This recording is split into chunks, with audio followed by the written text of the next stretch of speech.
ఎన్టీఆర్ జిల్లా ఇబ్రహీంపట్నం మండలం దొనబండ వద్ద రోడ్డు ప్రమాదం చోటు చేసుకుంది.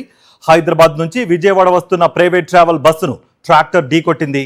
ప్రైవేట్ ట్రావెల్ బస్సులో ప్రయాణిస్తున్న 40 మంది ప్రయాణికులకు త్రుటిలో పెను ప్రమాదం తప్పింది. ట్రాక్టర్ టైరు పేలడంతో అదుపు తప్పి బస్సును ఢీకొట్టినట్లుగా స్థానికులు తెలిపారు.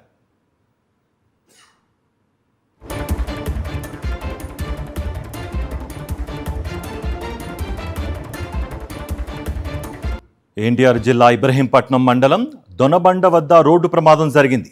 హైదరాబాద్ నుంచి విజయవాడ వస్తున్న ప్రైవేట్ ట్రావెల్ బస్సును ట్రాక్టర్ ఢీకొట్టింది.